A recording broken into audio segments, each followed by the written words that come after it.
Thanks, Pam, and thanks for the opportunity to tell you a bit about strategy, which will be familiar to some of you and less so to others. So I'll try and do this very fast and obviously focus on bits that are particularly relevant to this collaboration. And thanks again to Eileen, Kim, and everyone involved, because we have learned a huge amount by being involved with this work so far, and I'm very keen to continue to learn with New York partners as well as local.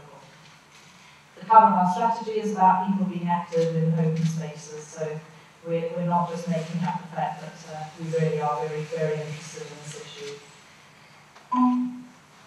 The high-level ambitions for the strategy, these are self-evident to a lot of people in this room, but I think it's worth making the point, as was made earlier, that this is about physical and mental health and well-being being intrinsically linked, and the importance of addressing health in and around. It is about trying to improve the health of all Londoners, but also make sure that everything we do is appropriately targeted to close the gap, which we'll come back to. And then it's the two sides of the coin. It's promoting social, economic, and environmental conditions that make it easier to be healthy, as well as empowering individuals and communities. You've got copies of the exec summary in your packs and presentations on your desk, so don't fall into trying to capture this. I'll talk through the objectives, 1, which is about empowerment, and 5, which is about healthy place, are the two that are most clearly linked to what we're talking about today. So I'll focus on those two first, but each of the 5 objectives, the others being about access to health and social care, income inequalities, and workplace well-being, are also relevant to this agenda.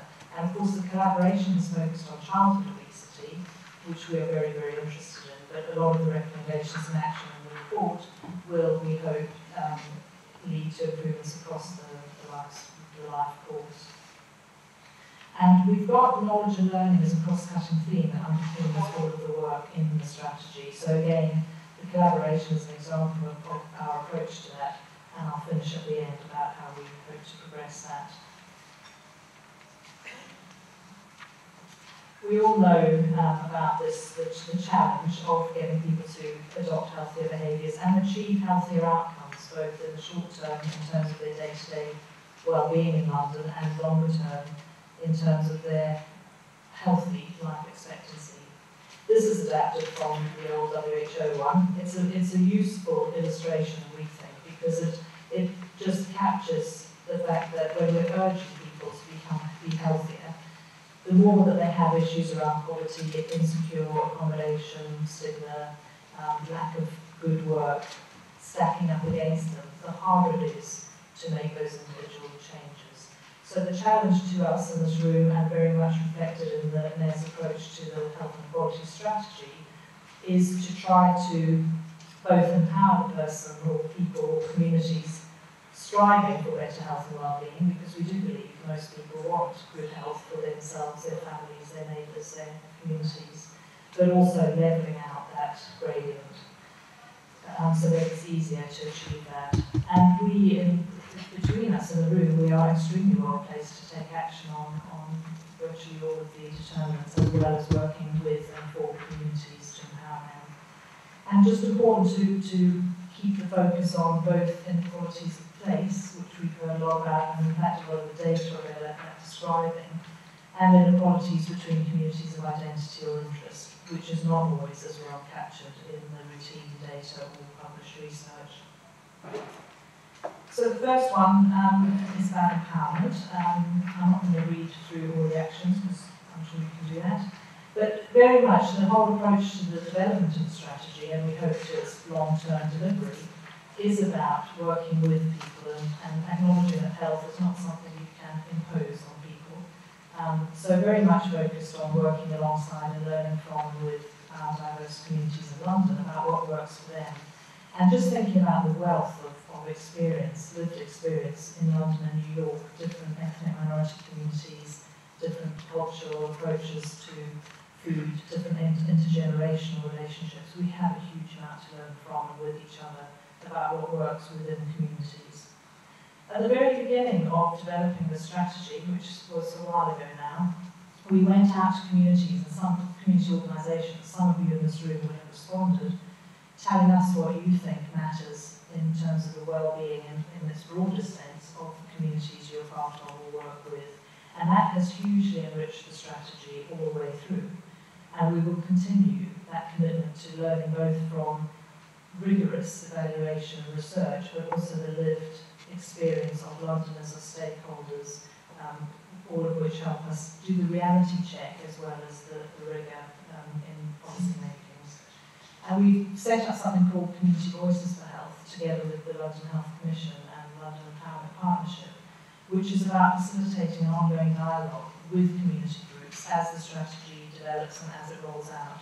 And that's an opportunity for partners in this room as well to engage with communities and test out thinking and programmes as they're developed. And one of the first things they identified, community groups, in the launch event, the sort of set-up event for the network, was that they wanted to focus on healthy eating and on partnering with services whose job it is to make it easier for them to test out programmes as they roll out. So big opportunity there. We've also got, you've heard mentioned some of it, we've got a fantastic opportunity in London to learn from the Well London initiative, which, as you know, is working in very deprived neighbourhoods. One of the fabulous aspects of that, to our minds, is that it combines a focus on mental health, community resilience, community engagement, as well as looking at the sort of Buy Well, Eat Well initiative we've heard about, green space-based initiatives with groundwork, a focus on mental health with South London Water Mental Health Trust. So it's a very holistic programme, very bottom-up, and we have a huge, UEL is doing an evaluation, so a very rich source of information going forward. Okay, so the fifth objective, I'll come back to 2, 3 and 4, but since these are so much the two sides of the same coin, the fifth objective on healthy places is obviously absolutely critical to the discussion we're having today and taking forward action on obesity.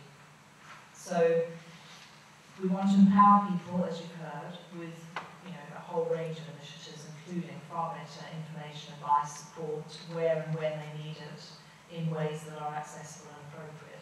But we also need to make sure, if we're urging people to eat more healthily, that they have access to a better range of affordable, local, healthy options, as well as the information about how fattening some of the less healthy options are. You heard about the Mayor's Obesity Task Force, which was launched as a time-limited programme to look at what we could do in London, and its recommendations have been very much incorporated into the strategy. So, for example, when we're looking at healthy place, we're thinking about what we can do to make London a place which is breastfeeding friendly, which I always find very hard to say, but